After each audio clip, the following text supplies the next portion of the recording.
Resiko untuk nasabah yang telah meminjam lebih dari 3 aplikasi, karena sebenarnya OJK itu telah mengatur bahwa setiap nasabah dilarang meminjam lebih dari 3 aplikasi. Di sini saya mau bahas buat kalian semuanya. Assalamualaikum warahmatullahi wabarakatuh teman-teman semuanya. Pada kesempatan video kali ini saya ingin membahas yang namanya resiko ketika kita melakukan pinjaman lebih dari 3 aplikasi. Kita sudah tahu lah ya bahwa surat edaran OJK nomor 19 tahun 2023 itu bahwasanya menetapkan atau menggariskan yaitu dilarang nasabah tersebut meminjam lebih dari 3 aplikasi, dan aplikasi pun tidak boleh mencairkan bahwasanya ketika ada nasabah yang sudah terlilit pinjaman lebih dari 3 aplikasi. Nah, terus apakah ada resiko ataupun ada sanksi dan yang lain sebagainya ketika kita itu seorang nasabah yang minjam lebih dari 3 aplikasi? Kayak saya mungkin contohnya yang minjolnya itu lebih banyak dari hal itu, dan di sini saya mau bahas akan hal itu ya teman-teman semuanya. Baik dari segi peraturan OJK-nya dan juga resiko yang kita terima dari pinjol-pinjol tersebut ketika kita melakukan pinjaman lebih dari 3 aplikasi teman-teman. Oke, di sini langsung aja ke pembahasannya. Yang pertama, resiko dari segi OJK terlebih dahulu atau segi peraturannya terlebih dahulu dari pemerintahan. Itu sebenarnya tidak ada.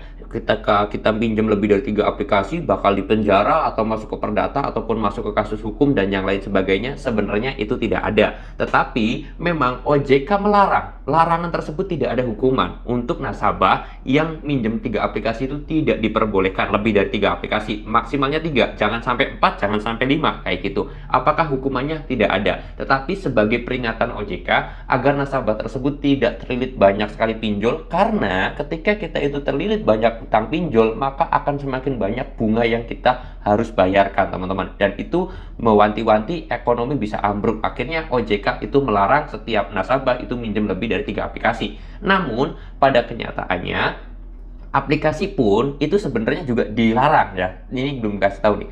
Yaitu aplikasi itu tersebut tidak dilarang untuk meminjamkan kepada nasabah yang telah punya 3 pinjaman. Contoh, misalkan saya sendiri sudah minjem di aplikasi tersebut itu ada 4 aplikasi. Saya mau minjem ke aplikasi A yang kelima saya. Nah, aplikasi A ini nggak boleh mencairkan dana pinjaman tersebut kepada saya. Kenapa? Karena saya sudah lebih dari 3 aplikasi. Aplikasi A tersebut nggak boleh mencairkan pinjamannya kepada saya. Nah, itu aturan OJK. Tetapi pada kenyataan di lapangannya, banyak sekali aplikasi pinjol yang masih tetap mencairkan hutang atau pinjaman kepada para nasabah yang hutangnya itu lebih kayak 3 aplikasi atau 4 aplikasi. Kayak contoh kasusnya tadi saya minjem ke aplikasi A, ternyata aplikasi A ini bandel tetap mencairkan pinjamannya ke saya. Kenapa kok bisa tetap dicairkan? Karena satu, pinjol itu pengen duit. Yang kedua, pinjol itu pengen bunga dari kita, pengen dapetin pemasukan juga uangnya dari kita, atau pinjol itu gampangnya pengen meres semua uang nasabahnya kayak gitu. Nah, sebenarnya itu dilarang. Nah, terus kemudian apa resikonya? Ya tadi, pertama sebenarnya dilarang, tetapi tidak ada hukuman dari pemerintah. Hanya saja agar mewanti-wanti agar ekonomi tidak ambruk, teman-teman.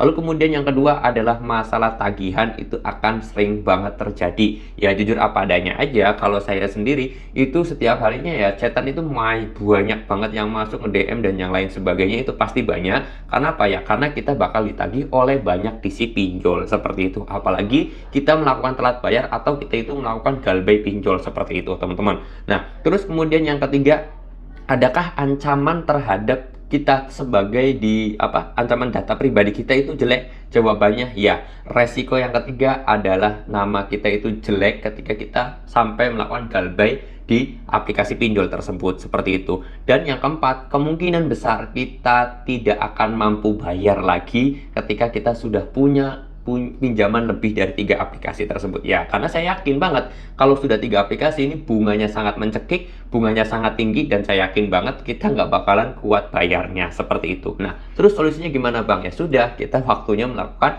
galbay tersebut, lalu kemudian ya nama kita mungkin akan jelek di BI checking atau strict OJK atau blacklist atau pusdafil, terserah kalian mau bilangnya apa, tapi yang jelas nama kita di blacklist atau masuk ke daftar hitam seperti itu ya. Kalau resiko yang lebih berat dan yang lain sebagainya sebenarnya tidak ada. Kalau misalkan ada ancaman dari DC bakal masuk penjara karena kamu banyak minjem aplikasi dan yang lain sebagainya karena kasus penggelapan uang dan yang lain sebagainya, itu hanyalah hoax, hanyalah DC itu hanya pengen nakut-nakutin kalian aja biar kalian itu membayar hutangnya. Padahal itu semuanya adalah nakut-nakutin Disi aja, cara Disi untuk nagih ke nasabahnya, seperti itu ya.